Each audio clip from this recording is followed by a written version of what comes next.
আসসালামু আলাইকুম। সবাইকে স্বাগত জানাচ্ছি আমি নাইম ফাথম মুবিন। শুরুতে সংবাদ শিরোনাম।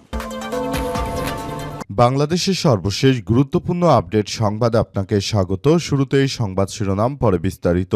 প্রথমেই জানাবো, শেখ হাসিনা দেশে ফেরা নিয়ে সোহেল তাজের স্ট্যাটাস ভাইরাল। ক্ষমতাচ্যুত সাবেক প্রধানমন্ত্রী শেখ হাসিনার দেশে ফেরার বিষয়ে ব্যক্তিগত মতামত জানিয়েছেন সাবেক স্বরাষ্ট্র প্রতিমন্ত্রী তানজিম আহমেদ সোহেল তাজ। আজ 4:04 নিজের ফেসবুক পেজে সংক্রান্ত একটি পোস্ট দিয়েছেন তিনি। তার পোস্টটি আপনাদের জন্য হুবহু তুলে ধরা হলো।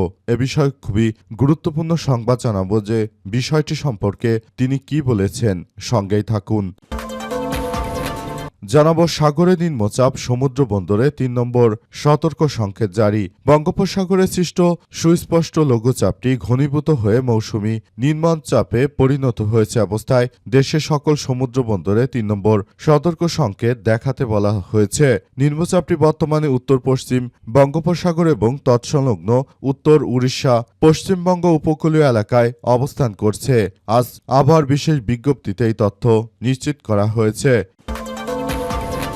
এদিকে হামে মৃত্যু, ডক্টর ইউনূস সহ 4 জনের বিরুদ্ধে মামলার আবেদন। হামের টিকা না কেনা এবং এ সংক্রান্ত অবহেলায় 6 শতাধিক শিশু মৃত্যুর অভিযোগে অন্তর্বর্তীকালীন সরকারের সাবেক প্রধান উপদেষ্টা ডক্টর ইউনূস, স্বাস্থ্য উপদেষ্টা নূরজাহান বেগম সহ 4 জনের বিরুদ্ধে আদালতে মামলার আবেদন করা হয়েছে। ঢাকার অ্যাডিশনাল চিফ মেট্রোপলিটন ম্যাজিস্ট্রেট জসিতা ইসলামের আদালতে এই আবেদন করেন হামে মারা যান 9 মাস বয়সী সাউদা নুসকানের বাবা সিরাজুল ইসলাম। এরপর জানাবো, রাজধানী ঢাকার গুলিস্তানে জামাতের বিক্ষোভ মিছিলে বিএনপির চাঁদাবাজদের হামলায় অন্তত 25 থেকে 30 জন গুরুতর আহত। রাজধানী ঢাকায় বিএনপির চাঁদাবাজি সন্ত্রাসী রাহাজানির ঘটনায় মাঠে নেমেছে জামাত এবং ব্যবসায়ীরা। এই ঘটনায় বিএনপির চাঁদাবাজ গ্রুপের লোকজন আবার নতুন করে জামাত ও ব্যবসায়ীদের উপর ব্যাপক হামলা চালিয়েছে, কুপিয়ে অন্তত 25 থেকে 30 জনকে গুরুতর আহত করেছে। এবং সর্বশেষ জানাবো, আয়তুল্লাহ আলী খামেনির জানাজায় শরিক হলেন তার 3 ছেলে। ইরানের রাজধানী তেহরানে দেশটির সদ্যপ্রাত সর্বোচ্চ নেতা আয়তুল্লাহ আলী খামেনির জানাজায় তার 3 ছেলে মাসুদ, মেয়সাম এবং মোস্তফা অংশ নিয়েছেন। এর মধ্যে মোস্তফা খামেনি তিনি বর্তমানে ইরানের দায়িত্ব পালন করছেন। তেহরানের রাষ্ট্রীয় মর্যাদায় এই জানাজা আনুষ্ঠানিকভাবে সম্পন্ন হয়েছে বলে মার্কিন সংবাদ মাধ্যম দ্য অ্যাক্সিওস বিষয়টি নিশ্চিত করেছে। প্রিয় দর্শক, এতক্ষণ শুনছিলেন সংবাদ শিরোনাম, এবারে বিস্তারিত। তবে তার আগে বন্ধুরা, অনুরোধ থাকবে এই সংবাদটিতে একটি লাইক দিন। এই চ্যানেলে আপনি নতুন হয়ে থাকলে আমাদের সংবাদটি দেখতে দেখতে চ্যানেলটি সাবস্ক্রাইব করে রাখুন। কমেন্ট করে বন্ধুরা আপনার মূল্যবান মতামত জানিয়ে দিন আপনি বিশ্বের কোন দেশ থেকে বা বাংলাদেশের কোন স্থান থেকে আমাদের সংবাদটি দেখছেন এবং শুনছেন। আর বন্ধুরা, আজকের সংবাদ সম্পর্কে আপনার মূল্যবান মতামত কমেন্ট বক্সে কমেন্ট করে জানিয়ে দিন। গাজা যুদ্ধে আপনি যদি নিরীহ ফিলিস্তিনিদের ভালোবেসে থাকেন বন্ধুরা, কমেন্টে ইয়েস লিখে পুরো বিশ্ববাসীকে আমাদের এই তাজা আপডেটটি দেখার সুযোগ করে দিন। এবারে বিস্তারিত। গুলিস্তানে জামাত ইসলামের মিছিলে বিএনপির হামলা, অন্তত 25 জন আহত। রাজধানীর গুলিস্তানে চাঁদাবাজি এবং বিএনপির দখলবাজির বিরুদ্ধে বিক্ষোভ মিছিল করেছে বাংলাদেশ জামাত ইসলাম। এ সময় বিএনপির চাঁদাবাজরা জামাত ইসলামের নেতাকর্মী এবং ব্যবসায়ীদের উপর দফায় দফায় হামলা, কুপিয়ে জখম করেছে। আজ গুলিস্তানের ফুলবাড়িয়া ফ্লাইওভারের নিচে এমন ঘটনা ঘটে। জামাতের সূত্র থেকে জানা গেছে যে চাঁদাবাজরা বেশ কিছুদিন ধরে জামাতের ব্যবসায়ীদের কাছ থেকে চাঁদা দাবি করে আসছিল। এই কারণে চাঁদাবাজির প্রতিবাদে একটি বিক্ষোভ মিছিলের আয়োজন করে বাংলাদেশ জামাত ইসলাম। সেখানে স্থানীয় বিএনপির নেতাকর্মী চাঁদাবাজরা হামলা চালায়। এতে গুরুতরভাবে আহত হয়েছে জামাতের বেশ কয়েকজন কর্মী সহ অন্তত 25 থেকে 30 জন। সূত্র থেকে আরও জানা গেছে যে বিএনপির কর্মীরা দীর্ঘদিন থেকে রাজধানীর গুলিস্তান এলাকায় তারা চাঁদাবাজি শুরু করেছে। তাদের চাঁদাবাজিতে অতিষ্ঠ হয়ে পড়েছে এলাকাবাসী সবাই বিএনপির এই সন্ত্রাসী এবং চাঁদাবাজদের বিরুদ্ধে মাঠে নামার সিদ্ধান্ত গ্রহণ করে।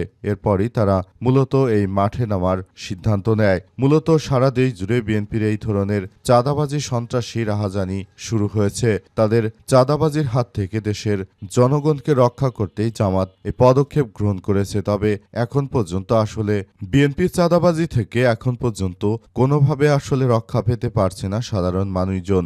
রাস্তাঘাট, বন্দর যেখানেই যান না কেন চাঁদা আপনাকে দিতে হবে, হবে বিএনপির এই কুখ্যাত সন্ত্রাসী রাজনৈতিক দলটিকে। তারা চাঁদাবাজি করে মানুষকে হত্যা, গুম, ষড়যন্ত্র এমন কোনো কার্যক্রম নেই যা তারা আসলে চালায়নি। সারা দেশ জুড়ে তারা এই ধরনের চাঁদাবাজি অব্যাহত রেখেছে। তাদের চাঁদাবাজির কারণে দেশের মানুষ এখন অতিষ্ঠ হয়ে পড়েছে।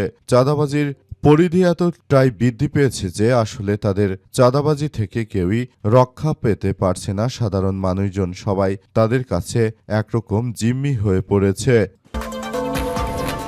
সাগরে নিম্নচাপ, সমুদ্র বন্দরে ৩ নম্বর সতর্ক সংকেত। বঙ্গোপসাগরে সৃষ্ট লঘুচাপটি সুস্পষ্ট ঘনীভূত হয়ে মৌসুমি নিম্নচাপে পরিণত হয়েছে। বর্তমান এটি ভারতের উড়িষ্যা উপকূলে এবং ভারতের পশ্চিমবঙ্গ উপকূলে অবস্থান করছে। এ অবস্থায় আসলে নতুন করে এই বঙ্গোপসাগরে ঘূর্ণিঝড়টি অবস্থান করার কারণে মূলত নতুন করে এক ভয়াবহ বিপর্যয়কর পরিস্থিতির সৃষ্টি হয়েছে।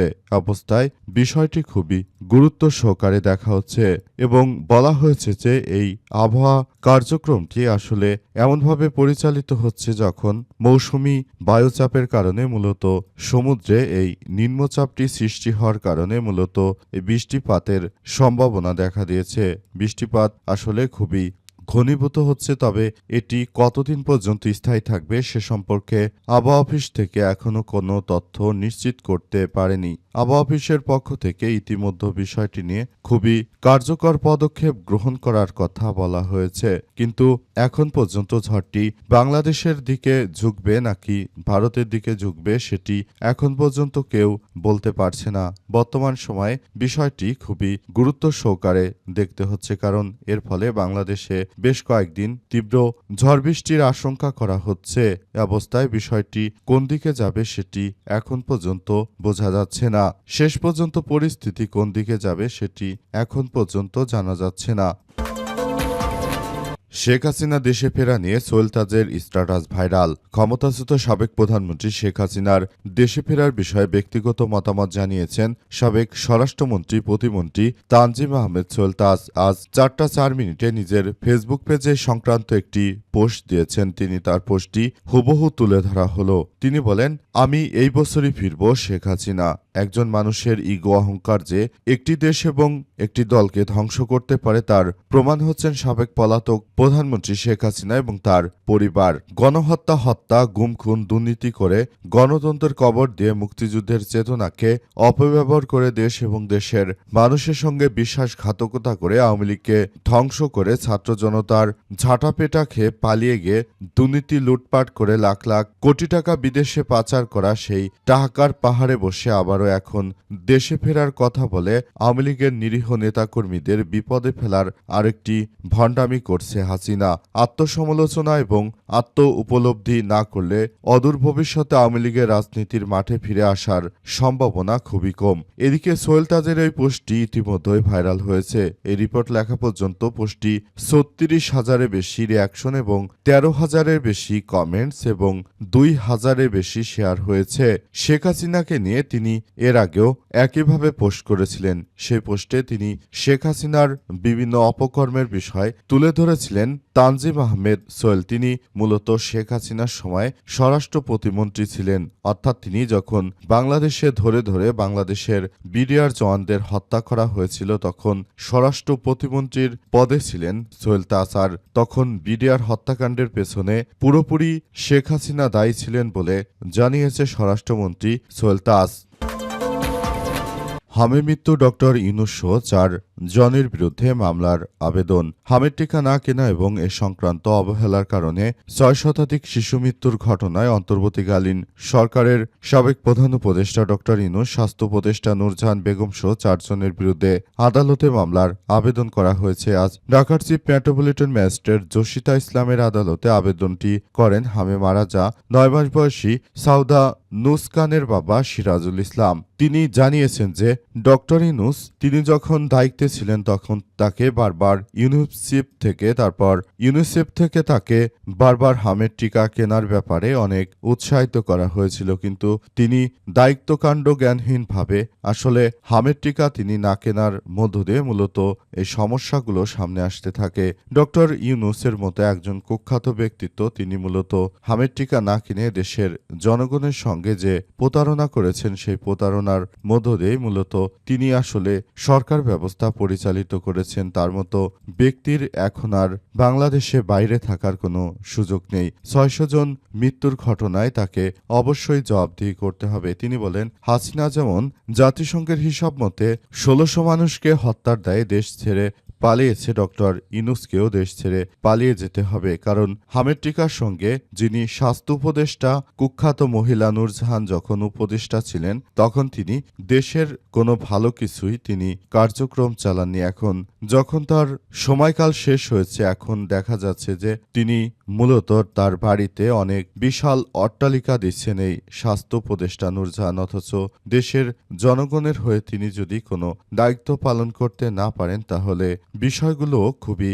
খারাপের দিকে চলে যায়। এই বিষয়গুলো থেকে সবাইকে খুবই ভয়াবহ এক বিপজ্জনক পরিস্থিতির মধ্যে পড়তে হচ্ছে। তাই ইউনূস কোনোভাবে এর জন্য দায় এড়িয়ে যেতে পারবে না বলে জানিয়েছেন ওই নিহত শিশুর বাবা। তিনি বলেন, তার কলিজার সন্তানকে মরতে হয়েছে কুখ্যাত ইউনূসের কারণে। এই ইউনূসকে তিনি জেলের ভাত খাইয়ে ছাড়বেন।